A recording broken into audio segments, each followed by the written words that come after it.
Today I'm here with Sharon, Gannon and David Life from Jivamukti Yoga in New York, and I'm looking forward to talking to you. So I'll just start with a couple of basic questions. Can you tell us what Jivamukti means to you? Oh my God, an examination. We'll try. Okay. How about you go? You go first, David. The jiva is the individual self, and mukti means liberation. Liberation from separateness. Okay. And Sharon, would you like to make your extended comment? Jivamukti Yoga is a method of yoga recognized by Time magazine as one of the 9 forms of Hatha Yoga practiced in the world today. It was developed in 1985 by 2 East Village artists from the Lower East Side of New York City, Sharon, Gannon, and David Life. Why do you think Jivamukti Yoga is so popular? Good question. We haven't got the faintest idea. You know, I mean, I guess the broader question is, why is yoga popular in the world today? And I think because it is such a universal practice that it resonates with people from various countries and various traditions, various, all different people benefit from yoga. And really, I think that the evidence of that is the rapid spread of yoga around the world. We're going through a global crisis. There's a lot of difficulty in the world. And those things could be traced back to how we, human beings, are treating the environment, Mother Nature, the other animals that we share this planet with, and of course each other and our own selves. Jivamukti Yoga is the type of yoga which is focused on dismantling our present culture, which is based on the idea that the earth belongs to us and should be exploited if you have the means to do so. And so I think that perhaps Jivamukti Yoga is popular because it provides people with a means to do something about the situation in the world today, which of course is manifested in each one of our individual lives. We're hoping for a revolution, and I think a lot of other people are too. And by revolution, I don't mean war, I mean a new way of life, a new way of living. And part of one thing that's really strong with you is your veganism. So do you want to talk a little bit about that and how it fits in with the yoga? Yeah. A yogi by nature is someone who's trying to live harmoniously with the planet Earth, with all other life forms, and that's in direct opposition to our present global culture, which is based on exploiting the earth, exploiting animals, enslaving animals. The goal of yoga is freedom, or in Sanskrit, the term is mukti, liberation.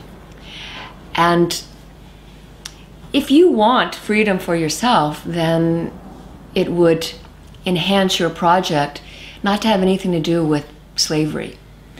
And so veganism is a way that you can free yourself from what everybody else seems to be addicted to, and that is enslaving animals and exploiting the earth.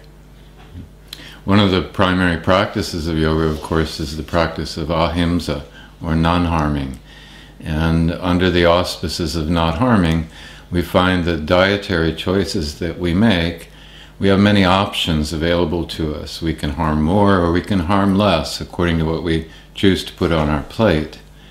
And that's something that we feel is important to the world, to the other beings that we share the world with, and certainly is an integral aspect of a yoga practice that is complete and full and allows liberation. I mean, we're not talking about liberation of individuals, we're talking about the oneness of being. and the liberation of when one joins with others and stops perceiving otherness, instead perceives a sameness of being or essence, the same essence in the tree or the rock or the sheep or the cow or the kangaroo or any other being that happens to share this little planet with us. Perhaps veganism could be very simply explained as a way to be kinder. And what's wrong with that? Wouldn't you like to live in a world where people were kinder? Have a particular tradition or lineage or anything that you draw on, or is it just yoga? Yoga. I mean, all of these ideas that we've been discussing, they're all found in the yogic scriptures. It's not that we're teaching yoga and veganism, or yoga and animal rights, or yoga and activism, or yoga and environmentalism. I mean, all of these ideas have been stated for thousands of years. They're found in the yogic texts. All of our gurus were vegetarian, vegans. They were animal rights. They were political activists. They really have empowered us to be on this path. I mean, the most important thing that a person can do these days is to dare to care. To dare to care about others, not just their own self.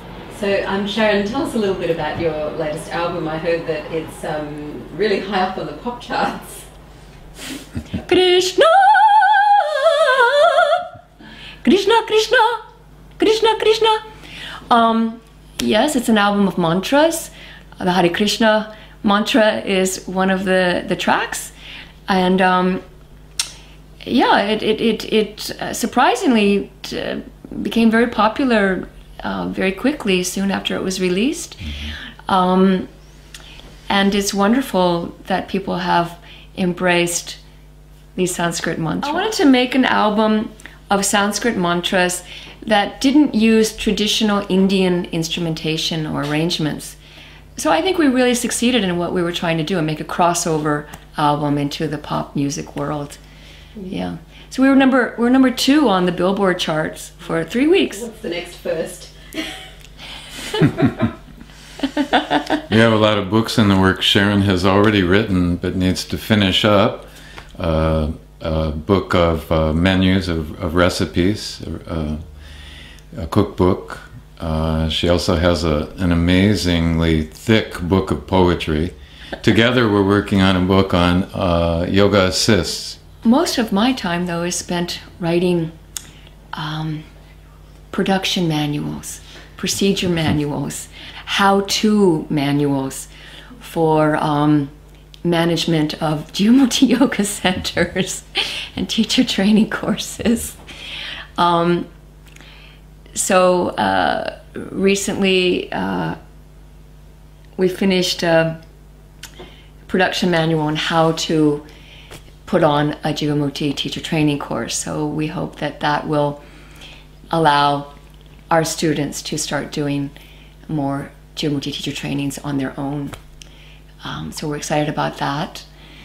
We have a sanctuary, a wildlife sanctuary that we maintain in upstate New York. It's 120 acres.